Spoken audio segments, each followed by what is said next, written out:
আমি আজকে বানাবো পাবদা মাছ সর্ষে দিয়ে আর কালো জিরে দিয়ে। আর এখানে দেখতেই পাচ্ছ মাছ ভাজা হচ্ছে, আর পাশে কিছুটা মাছ ভাজা হয়ে গেছে। আমি এটাকে ভালো করে ধুয়ে নুন হলুদ মাখিয়ে ভাজা করে নিয়েছি। কিছুটা মাছ ভাজা গেছে আর দুটো মাছ ভাজা হচ্ছে, তোমরা দেখতেই পেলে। দেখতে থাকো রেসিপিটা, সর্ষে দিয়ে করব।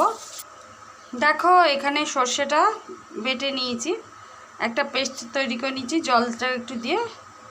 আর এবার দেখা,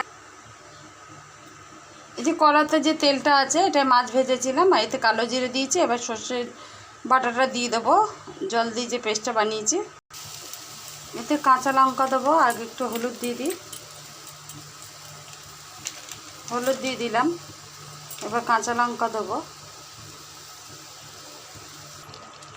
দেখো এখানে এবার একটু নুন দিয়ে দেবো, স্বাদ অনুযায়ী নুন দিলাম। আর লঙ্কা, আমি কাঁচা লঙ্কা এখানে বেটে দিয়েছিলাম, আর গোটা একটু দিয়ে দেবো। মাছগুলো দিয়ে দিয়েছি, দিয়ে একটু ফুটুক। দেখো এবারে আমি একটু কাঁচা লঙ্কা দিয়ে দিলাম, এটা ফুটবে। এতে আমি সামান্য পরিমাণ জল দেবো, যে বাটিটাতে সর্ষে বাটাটা ছিল পেস্টটা। দেখো জল দিয়েছি। কেমন লাগলো রেসিপিটা কমেন্টের মাধ্যমে অবশ্যই বলো, আর একটা করে লাইক করে দিও।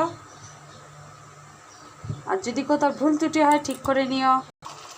দেখো আমার পাবদা মাছ সর্ষে পাবদা একদম রেডি। এবার নামিয়ে দেবো একটু সর্ষের তেল দিয়ে। দেখো একটা জায়গায় নামিয়ে দিয়েছি, কেমন হয়েছে কমেন্টের মাধ্যমে অবশ্যই জানিও, আর একটা করে লাইক করে দিও। আবার আসবো অন্য একটি রেসিপি নিয়ে। আজকের জন্য টাটা।